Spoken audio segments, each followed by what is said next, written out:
अगर आप चाइना से कुछ सपोर्ट चाहते हो, बिल्कुल भी नहीं होगा जब तक आप पाकिस्तान के साथ पीस नहीं कर लेते। इतने ऑब्सेस्ड क्यों हो यार तुम पाकिस्तान से? है पाकिस्तान के बारे में बात किए बिना तुम्हारी रोजी रोटी नहीं चलती क्या? कोई भी पर्टिकुलर एयरक्राफ्ट हम जरा सा इधर से उधर भी मूव करते थे, उनको लाइव इनपुट मिलता था, क्योंकि चाइनीज सैटेलाइट्स इतनी ज्यादा पावरफुल हैं। यही तो हम आपको बता रहे हैं इतने टाइम से इस चैनल पर। और भाई जो पाकिस्तान क्लेम कर रहा है कि उन्होंने हमारी ब्रह्मोस मिसाइल्स का स्टॉक उड़ा दिया था, this is what they are claiming. I don't know वो सही है कि नहीं, but it can be true, क्योंकि जब उनको इतनी माइन्यूट डिटेल पता थी कि भाई एक मिसाइल यहाँ से उधर मूव हो रही है कि नहीं, तो भाई पूरे के पूरे स्टॉक पाइल का भी पता हो सकता है ना। ब्यास में दे कंटेंडेड कि उन्होंने उन ब्रह्मोस मिसाइल्स का स्टॉक पाइल ही उड़ा दिया था। हिंदू मुस्लिम ये सब मस्जिद ये सब करते रहते हो, वो सब छोड़ के अगर एक्चुअली सही सवाल पूछना चालू कर दो कि भाई हमारे यहाँ पे क्या बन रहा है, किस टाइप की टेक्नोलॉजी है इंडिया में, ग्लोबली हम कहाँ स्टैंड करते हैं, तो शायद वो हो जाए। अदरवाइज ये होने वाला नहीं, क्योंकि इजराइल इन लोग का बाप है। इन लोग का पूरा नैरेटिव ही है कि इजराइल हमारा बाप है। ये लोग चाटुकार हैं इजराइल के। शर्म आनी चाहिए तुम्हें, एकदम लानत हो तुम हमारे देश के लिए। हम ऑलमोस्ट 100 ईयर्स के अंदर अभी ऐसे पिविटल मोमेंट पे है जहां change of power, shift of power, change of empire हम देख रहे हैं अपनी आंखों के सामने। पूरे दुनिया में around 146 countries belt and road initiative का पार्ट है। सब बहती गंगा में हाथ धो रहे हैं, हम अलग हैं। ऐसा क्यों? विक्ट्री परेड के लिए ज्यादातर देश रुकने वाले हैं, ठीक है, हमारे यहाँ से कोई भी नहीं रुकने वाला। तो भाई ज्यादा करीबी कौन हो गया? अब ये तुम ही बता दो। ट्रंप को जवाब मिलेगा, और ऐसा जवाब मिला कि आज अमेरिका हिल गया होगा। ट्रंप की दादागिरी के चीथड़े उड़ गए। आज चीन से नरेंद्र मोदी की जो तस्वीरें आई हैं, वो धमाकेदार तस्वीरें। चीन में खड़े होकर नरेंद्र मोदी ने वो काम किया है, ऐसे धमाके किए हैं जिनकी गूंज अमेरिका तक सुनाई देगी। क्या बोलो यार इस आदमी की। तो जो धमाके की ये बात कर रहा है, हम आज उसी को डिस्कस करने वाले हैं, ठीक है। पर थोड़ा सा एक स्पॉइलर अलर्ट दे दूं कि ये गोदी मीडिया है, इनसे बहुत ज्यादा धमाका आप एक्सपेक्ट कर नहीं सकते हो। झूठ फरेबी एक्सपेक्ट कर सकते हो या ऑप्टिक्स एक्सपेक्ट कर सकते हो जो इन्होंने की है। तो ये बात कर रहे हैं एससीओ की, शंघाई कॉर्पोरेशन ऑर्गेनाइजेशन की। 3-5 करोगे तो देखो, फोटो दिखा रहा हूं, गाड़ी में बैठे हैं दोनों भाई साहब। आप बताओ, ट्रंप के लिए सब देखना आसान नहीं रहा होगा। इधर जला होगा, दुखा होगा, उसको तो भाई को करंट लगा होगा, क्योंकि नरेंद्र मोदी को पुतिन अपनी कार में घुमा रहे हैं। उधर शी जिनपिंग जबरदस्त स्वागत कर रहे हैं। मोदी, पुतिन और जिनपिंग की तिकड़ी ट्रंप का सारी अकड़ निकाल रही होगी। हाँ तो वही ठीक है, हमने देख लिया कि बहुत अच्छी फोटो वोटो खींच गई, बहुत अच्छा फोटो ऑप हो गया, फाइन।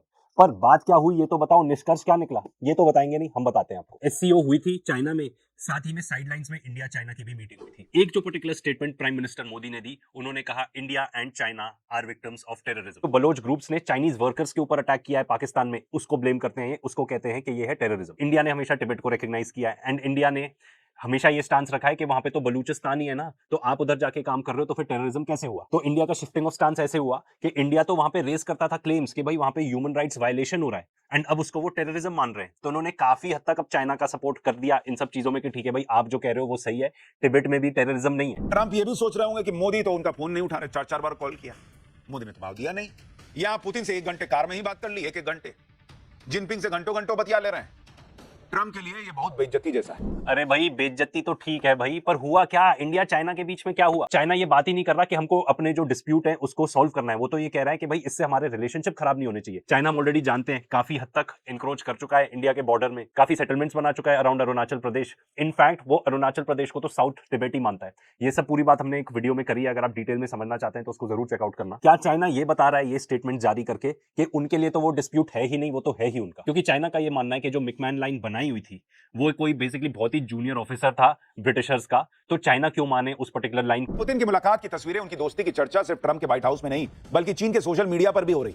चीन के सर्च इंजन बाइडू में, जिसे चीन का गूगल भी कहा जाता है, उस सर्च इंजन में टॉप ट्रेंड सर्च टॉपिक में मोदी और पुतिन की दोस्ती थी। यानी सबसे ज्यादा चाइना में मोदी पुतिन की दोस्ती को लेकर सर्च किया गया। तो भाई ओहो यार, ये लोग क्या बोलो, मन तो करता है कि हमारा इंटेंशन बिल्कुल नहीं था 4 थप्पड़ बनाने का इस सीरीज को, ठीक है ना, बस आपको ये बताना था कि गोदी मीडिया क्या क्या बताती है, असली में क्या क्या और चीजें हुई होती हैं। पर क्या करें, फैक्ट चेक वाले मौके दे ही देते हैं ये लोग। ये खुद जाके सर्च मार रहे हैं, देखो इन्होंने जाके ये पर्टिकुलर चीज सर्च करी हुई है वहां पे। वेरएज अगर आप बाइडू की वेबसाइट खोलो तो वो शुरू में ही बता देता है क्या क्या चीजें ट्रेंडिंग है, एंड यही सेम चीज आगे फिर से बता रहे हैं कि वेबो में भी ट्रेंडिंग था। अब भाई इतना फैक्ट चेक हम नहीं करना चाहते, मेरा तो इनको कहना है कि एक्चुअली में ट्रेंडिंग था, तो जैसे ये ट्रेंडिंग टॉपिक्स दिखे ना वैसे करके दिखाओ, ये नहीं चलेगा, क्योंकि हमारे समझ में तो इन्होंने जाके सर्च किया हुआ है। तो हमको भी फैक्ट चेक कर देना प्लीज सुशांत सिन्हा जी, अगर हमने कुछ गलत बोला है तो। पीएम मोदी पुतिन और जिनपिंग के साथ हल्के फुल्के माहौल में बातें कर रहे थे। पीएम मोदी और जिनपिंग को देख के कहीं से नहीं लग रहा था कि कोई मजबूरी में नए रिश्ते बन रहे हैं। हालांकि भारत बहुत फूक फूक के कदम आगे बढ़ा रहा है, जो कि जरूरी भी है चीन के साथ। लेकिन भाई अभी की मजबूरी है, अभी की परिस्थिति ऐसी है कि ट्रंप की दादागिरी सहिएगा या जो आदमी धोखा देता है, चलिए उसको अगर ट्राई कर रहा था एक मौका देके देखिए। यही भारत को चुनना था, भारत ने कहा कि ठीक है। उधर जिसको दोस्त मान रहे थे वो तो धोखा दे रहा है नोबेल के चक्कर में, इसके उसके चक्कर में। जिसको दुश्मन माने बैठे हैं, अगर वो दोस्ती के लिए ट्राई कर रहा है तो ट्राई करने में क्या है। धोखा ट्रंप ने दिया, बिल्कुल धोखा दिया, क्योंकि उसकी कितनी पूजा पाठ की और तुम सुशांत और आपकी पूरी गोदी मीडिया एकदम ट्रंप को कितना सर पे चढ़ा के रखा था। तो भाई इंडिया चाइना के बीच में इतनी जो बातचीत हुई और आप एकदम ही बना लिया कि भाई शी जिनपिंग को तो बड़ा भाई बना लिया, ताऊ बना लिया, मैं तो कहूंगा ताऊ बना लिया। पहले ट्रंप ताऊ थे, उन्होंने धोखा दे दिया, तो अब शी जिनपिंग को तुमने ताऊ बना लिया अपना। ठीक है, ये सब भूल गए कि कैसे पाकिस्तान को चाइना ने पूरी मदद की थी ड्यूरिंग ऑपरेशन सिंदूर। ये सब चीजें जो हमारे फॉरेन सेक्रेटरी है मिस्टर मिस्री, उनसे भी पूछा गया था, उन्होंने इस सब चीज को पूरा अवॉइड ही कर दिया, बताया नहीं उस चीज का आंसर। एक चीज ऑडियंस को ये याद दिलाना चाहूंगा कि इंडिया और पाकिस्तान के बीच में जब कॉन्फ्लिक्ट था, तब हमारे जो deputy chief of army staff है, उन्होंने क्या बोला था? उन्होंने कहा था कि चाइना ने इंडिया और पाकिस्तान को एकदम लाइव लैब बना दिया था। मतलब कोई भी इंपॉर्टेंट वेक्टर, मतलब कोई भी पर्टिकुलर मिसाइल, कोई भी पर्टिकुलर एयरक्राफ्ट हम जरा सा इधर से उधर भी मूव करते थे, उनको लाइव इनपुट मिलता था, क्योंकि चाइनीज सैटेलाइट्स इतनी ज्यादा पावरफुल हैं। यही तो हम आपको बता रहे हैं इतने टाइम से इस चैनल पर। और भाई जो पाकिस्तान क्लेम कर रहा है कि उन्होंने हमारी ब्रह्मोस मिसाइल्स का स्टॉक उड़ा दिया था, this is what they are claiming. I don't know वो सही है कि नहीं, but it can be true, क्योंकि जब उनको इतनी माइन्यूट डिटेल पता थी कि भाई एक मिसाइल यहां से उधर मूव हो रही है कि नहीं, तो भाई पूरे के पूरे स्टॉक पाइल का भी पता हो सकता है ना। ब्यास में दे कंटेंडेड कि उन्होंने उन ब्रह्मोस मिसाइल्स का स्टॉक पाइल उड़ा दिया था। तो भाई वापस आते हैं, तो भाई सुशांत जी सही कह रहे हैं, हमारी मजबूरी है, हमें चाइना की जरूरत है। कितनी बार तो हम आपको बता चुके हैं। हम तो इतना तक कह रहे हैं कि भाई अगर पिछला भुला के अगर आप आगे जाके चाइना जैसे कंट्री के साथ असली में दोस्ती कर सकते हो, असली में अपने चीज की जो फायदे की चीजें हैं वो उनसे ले सकते हो, तो ठीक है, क्यों नहीं, हमको करना चाहिए। हम तो उसके खिलाफ बिल्कुल भी नहीं। एंड असली बात तो यह है, हम उन पर डिपेंडेंट है कितनी चीजों के लिए, चाहे वो फर्टिलाइजर्स हो, ईवी हो, रेयर अर्थ्स हो। हमारे पास बोरिंग करने के लिए जो पर्टिकुलर मशीनरी है, टनलिंग वगैरह के लिए, वो भी चाइना से ही आती है। ये सब हमने आपको इस और वीडियो में बताया है। एंड जहां तक अमेरिका का सवाल है, उसने खुद तो हमारे ऊपर इतने टैरिफ लगाई दिए हैं, वो यूरोप को भी कह रहा है कि इनके ऊपर टैरिफ लगाओ। तो हम इस तरीके से आइसोलेट नहीं हो सकते भाई। भारत और चीन के बीच एससीओ समिट के अलावा द्विपक्षीय बातचीत भी हुई। कुल मिलाकर एससीओ समिट से दुनिया को मैसेज चला गया है कि अब दुनिया मल्टीपोलर हो चुकी है, किसी एक देश की दादागिरी नहीं चलेगी। आप यह भी देखिए कि एससीओ समिट में चीन भारत के लिए अमेरिका से बढ़ गया। खुद चीन के राष्ट्रपति ने इशारों में ट्रंप के टैरिफ नीति की आलोचना की, जबकि अभी अमेरिका ने चीन पर अतिरिक्त टैरिफ नहीं लगाया है। चीन पर तो नरमी दिखा रहा है, लेकिन शी जिनपिंग ने अमेरिका को नहीं बख्शा, बल्कि भारत के लिए भिड़ गए उससे। शी जिनपिंग ने एससीओ समिट की शुरुआती भाषण में ही ट्रंप को सुना दिया। जिनपिंग ने अंतर्राष्ट्रीय व्यवस्था में धमकी वाले व्यवहार की कड़ी आलोचना कर दी। चीन में पीएम मोदी का जिस तरह से स्वागत हुआ है, दुनिया हैरान है। अरे भाई सबका रेड कार्पेट के साथ स्वागत हुआ था यार, ऐसा तो ये सब मत बोलो प्लीज। एंड जहां तक ये बताने की बात है कि भाई मल्टीपोलर है वर्ल्ड, तो वो तो ब्रिक्स यही तो बताता है। ब्रिक्स क्या बताता है कि वर्ल्ड मल्टीपोलर है, यहाँ पे एक देश की नहीं चलेगी, जो बेसिकली आज के डेट में अमेरिका अपना सिस्टम चला रहा है। वो यही तो है कि भाई एक रेजीम सबसे सर्वश्रेष्ठ है। ये भी बता दो जरा कि एससीओ को कौन लीड करता है? चाइना लीड करता है, हमने वीडियो के स्टार्टिंग में ही बता दिया था। तो भाई चाइना क्या कह रहा है? चाइना ये कह रहा है कि भाई मल्टीपोलर वर्ल्ड है बट यूनिपोलर एशिया है, एशिया को इकट्ठे रहना पड़ेगा। और एससीओ का मतलब ही पूरा ये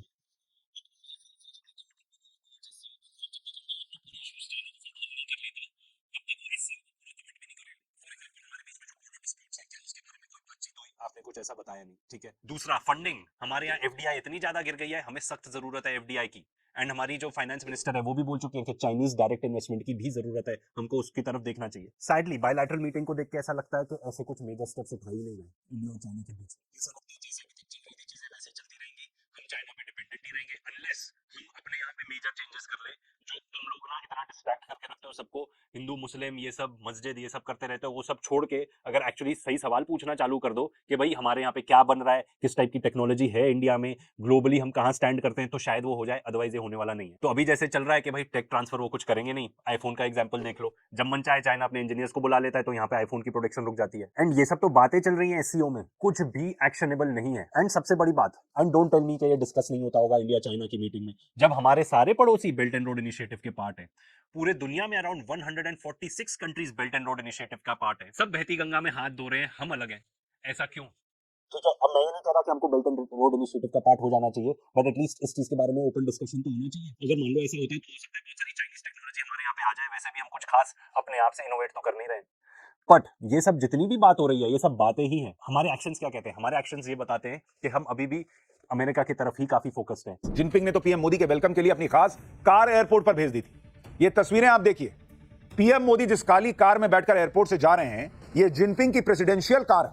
दुनिया की सबसे सेफ कारों में से एक कार। जिनपिंग खुद जिस कार में चलते हैं वही कार उन्होंने भेज दी नरेंद्र मोदी के लिए। जाओ लेके आओ एयरपोर्ट से। जाओ लेके आओ एयरपोर्ट से भाई को। किस टाइप की न्यूज रिपोर्टिंग है यार ये, मतलब सर फोड़ने का मन करता है यार, इन लोगों को सर फोड़ने का मन करता है। And no prices for gassing case में भी फैक्ट चेक है। वो मॉडल सेम है गाड़ी का, नॉट के उनकी खुद की गाड़ी है वो जो गई थी लेने। क्या बोलो यार। एंड साथ साथ में एडिटर प्लीज दो सोर्सेज दिखाना, एक मिंट का एक एनडीटीवी का, ये बताने के लिए कि एक्चुअली में ऐसा था। ये पूरे 2 दिन उनके साथ थी, ठीक है। एंड यही सेम मॉडल है जो बेसिकली शी जिनपिंग की स्टेट कार है, ठीक है, पर यही सेम गाड़ी नहीं है। जा ड्राइवर को बोला लेके आ। और इन्होंने कितनी तस्वीरें ही दिखाए जा रहे हैं, सिर्फ तस्वीरें दिखा रहे हैं ये लोग, कुछ भी नहीं बता रहे कि एक्चुअली बात ये हुई। एससीओ समिट में जॉइंट स्टेटमेंट में पहलगाम हमले का जिक्र हुआ, जबकि इससे पहले एससीओ समिट के जॉइंट स्टेटमेंट में पहलगाम हमले की कोई बात नहीं की गई। इस वजह से भारत ने उस स्टेटमेंट पर साइन करने तक से मना कर दिया था। उस वक्त तो चीन ने चालबाजी करते हुए पाकिस्तान को बचा लिया था। एससीओ समिट के साझा बयान में पहलगाम आतंकी हमले की निंदा की गई और आतंकवाद पर कड़ा स्टैंड लिया गया। उस साझा बयान पर चीन और पाकिस्तान समेत सभी 10 देशों ने साइन किए। साझा बयान में पहलगाम हमले का जिक्र यह बताता है कि भारत की बड़ी कूटनीतिक जीत है। उसने न सिर्फ चीन पर दबाव डाल दिया बल्कि चीन के जरिए पाकिस्तान पर भी दबाव डलवाया। अरे अब मैं क्या बताऊं, इसमें तो इतनी सारी चीजें बताने के लिए। सबसे पहले तो ठीक है, पहलगाम ऐड हुआ, पर कहीं पाकिस्तान का मेंशन नहीं है कि पाकिस्तान ने ये पर्टिकुलर अटैक किया था, ठीक है। तो ये सब जो बकवास कर रहे हैं टोटल बकवास ही है। साथ ही साथ सिर्फ पहलगाम का ही मेंशन नहीं था, जो जाफर एक्सप्रेस पे अटैक हुए, जो खुसगर में अटैक हुए पाकिस्तान के अंदर, उनका भी मेंशन था। ये लोग बताएंगे नहीं। जून में जो पर्टिकुलर जॉइंट स्टेटमेंट साइन हुई थी उसमें तो पहलगाम का मेंशन तक नहीं था, अब जाके तो मेंशन हुआ है। जबकि उस टाइम पर पाकिस्तान पर जो अटैक्स हुए थे उनका मेंशन था। और जहां तक टेररिज्म को कंडेम करने की बात है, भाई एक बहुत इंपॉर्टेंट पार्ट तो इन्होंने बताया ही नहीं। एंड वो ऑब्वियस है क्यों नहीं बताया। इंडिया जो जॉइंट स्टेटमेंट रिलीज हुई है उसमें इजराइल को, यूनाइटेड स्टेट्स ऑफ अमेरिका को भी कंडेम किया गया है for their attack on Iran. वो ये बताएंगे नहीं, क्योंकि इजराइल इन लोग का बाप है। इन लोग का पूरा नैरेटिव ही है कि इजराइल हमारा बाप है, ये लोग चाटुकार हैं इजराइल के। किस वजह से मुझे नहीं पता, पर अब तो भाई जॉइंट स्टेटमेंट में इंडिया ने भी कंडेम कर दिया है, तो प्लीज तुम लोग भी थोड़ा कंडेम कर दो इजराइल को। साथ ही साथ ये भी मेंशन किया गया है कि बहुत ही डीप कंसर्न है over the continuing escalation of the Palestine Israeli conflict. और ये भी बताया गया है कि बहुत सिविलियन कैजुअलिटीज बहुत ज्यादा हो गई हैं एंड एक कैटास्ट्रोफिक ह्यूमैनिटेरियन सिचुएशन बन चुकी है गाजा में। ये सब लिखा गया है। इंडिया भी सिग्नेटरी है इस चीज का। पिछली बार जब कंडेम करने की बात थी इजराइल को, तब इंडिया ने नहीं किया था। प्रधानमंत्री नरेंद्र मोदी ने पूरी दुनिया को भारत का जलवा दिखाया और उधर शहबाज शरीफ ने ऐसी छीछा लेदर पाकिस्तान की करवा दी कि पाकिस्तान के लोग ही अपने प्रधानमंत्री को लानतें भेज रहे हैं। क्योंकि एससीओ समिट में शहबाज शरीफ गए तो थे बीक का कटोरा लेकर, लेकिन भर की बेइज्जती करवाकर उसमें भर के लाए। तो भाई ये कह रहे हैं कि पाकिस्तान की नींद उड़ गई और इतना क्या क्या बकवास बोली है इन्होंने, ठीक है ना। मैं आपको ये बता दूं, आपने शी जिनपिंग को अपना ताऊ तो बना ही लिया है ना। अगर आप चाइना से कुछ सपोर्ट चाहते हो, बिल्कुल भी नहीं होगा जब तक आप पाकिस्तान के साथ पीस नहीं कर लेते। और भाषा देखो इनकी, ये बिल्कुल भी किसी प्राइम टाइम न्यूज एंकर को तो बिल्कुल भी नहीं सूट करता। शर्म आनी चाहिए तुम्हें, एकदम लाना तो तुम हमारे देश के लिए, क्योंकि इस टाइप की रिपोर्टिंग कर करके ना तुम पूरे देश को ही शर्मिंदा कर रहे हो। इन्होंने तो और कितनी बकवास की है इसमें, कितनी घटिया घटिया चीजें बोली हैं, वो हम कवर भी नहीं करना चाहते। पर यार एक चीज है, इतने ऑब्सेस्ड क्यों हो यार तुम पाकिस्तान से? है पाकिस्तान के बारे में बात किए बिना तुम्हारी रोजी रोटी नहीं चलती क्या? एडिटर जरा पाकिस्तान काउंटर करके दिखा दो यार। इस पर्टिकुलर चीज में बात हो रही है एससीओ समिट की और तुमने पूरा श्रेय पाकिस्तान को दे दिया हर चीज में।